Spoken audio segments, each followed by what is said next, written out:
Okay. It is finished. Sige, magsasampay na ako para makaligo na. It is finished. Yari na po, kaluguran, kabalik, kababaan. May yari na pipipiyang ko kanyan. Kaya ko na kuni. Baka dito isang blene. Hindi naman lahat. Nakakitinig ko pagpangan. Yung manyable, aliwa naman ako. Sister baby manyable. Uy kayo. Mamipi kayo. Opo, taga lang. Puro makanyan. Tagay-tagay. Puro ganyan, tagay-tagay lang at saka kain. Tapos sabi niyo, ako tunay na lalaki. Ano? Pag nabisit ang asawa niyo, delikado kayo. Sige, tapos na. Kukunin natin sa baba. Pababa po tayo, nasa 3rd floor kami. Itong hagdanan na ito, 26 baitang. Yan, pinaka-exercise ko po araw-araw. Baba, akyat ba? Lahat kami nakatira dito. Exercise namin yan. Kasi kung isang beses ka bumaba, akyat ka siyempre.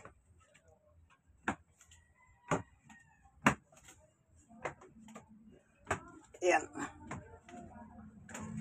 Ito, nasa baba na tayo. Yan.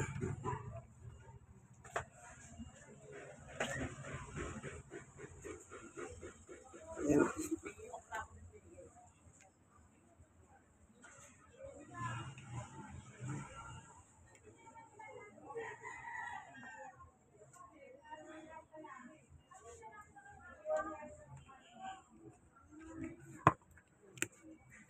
Okay, kunin natin ano.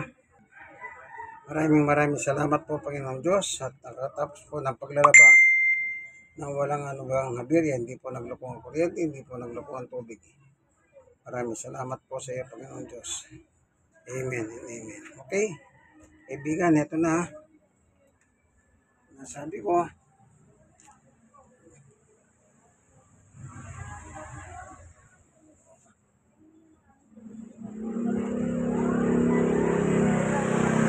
okay, kukunin na natin.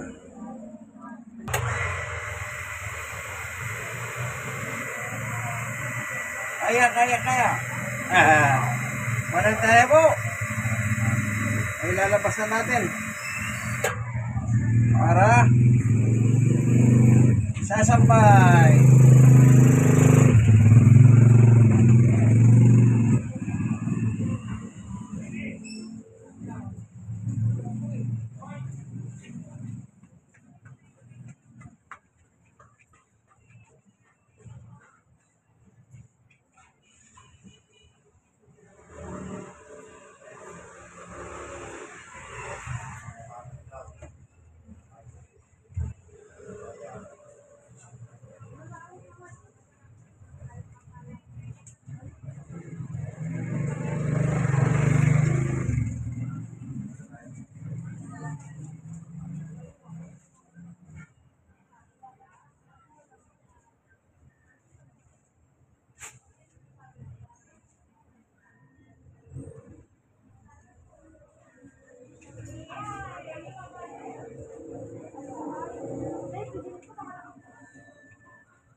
Kailangan inspection din kung meron na basura o ano man dumi. O yung mga bari-bari na uhulog. Meron. Nakakasira ng washing machine yun sa ilalim. Kasi plastic yan sa ilalim eh. Puputok. O dumi oh.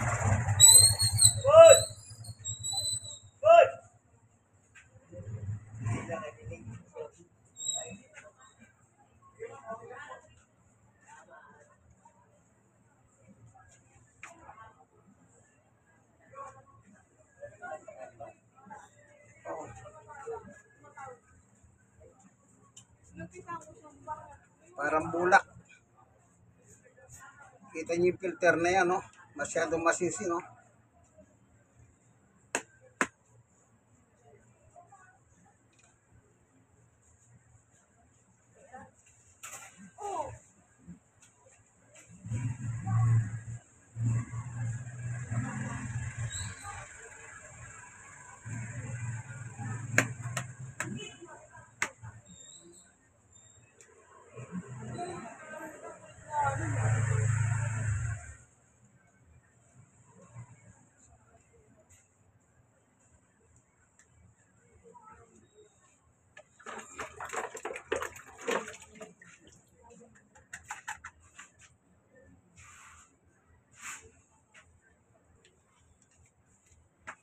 Balik natin kung nasan yung pinanggalingan. Kasi alam nyo, may dumi rin diyan. Kung saan mo ginawa ito, ibabalik na natin sa loob. Yun.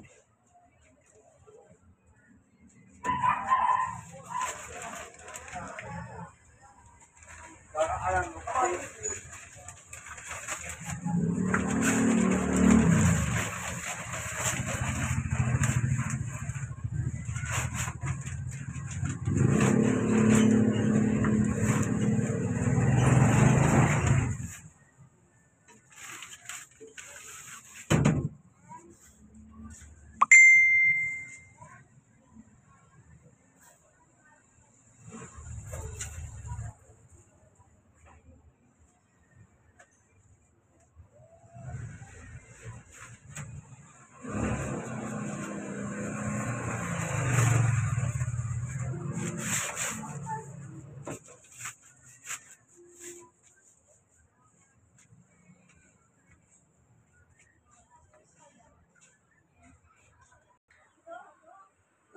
nakakit na. Nakakaingal yung hagdanan. 26 step. Pababa, paakyat. Kung ilang taon ako nakatira dito. 1992. Kwenta nyo ilang taon na yan. 1992. 102, 12, 22, 33. 33 years. Exercise ko yan. Sipin nyo. 64 na ako ngayon. Alisin nyo yung 33. Sa 64 ilan? 31. Tumira ako dito 31. 64 ko. Yan. Exercise. 33 years. Tapos na.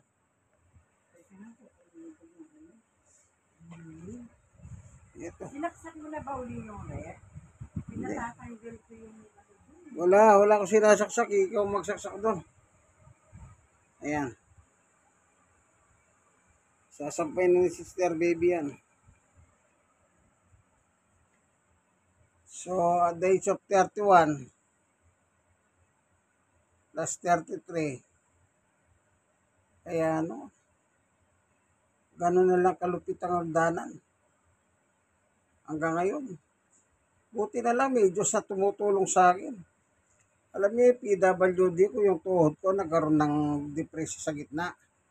Ang finding ng doktor, sabi niya, napunit. Yung gitna natin, yung di ba ganyan, yung gitna dito. Yung lamad, napunit yun. One side lang naman, hindi naman buo. Ang payo sa akin, huwag kang aakyat ng mataas. Wala akong magawa, saan ako titira? Sabi ko third floor po yung tinitira ko eh. Sabi ng doktor, doon ka sa ground floor tumira. Magandang payo niya. Kaya kasi bago ko lagitik yung pa ako eh. Pero yun nga po, sabi ko nga sa inyo, sa patulong ng Panginoon Diyos, kaya. Nung araw, nagigib ako ng tubig, ginakyat ko dyan eh. Yung malalaking container, kaya. Biyaya ng Diyos po yan.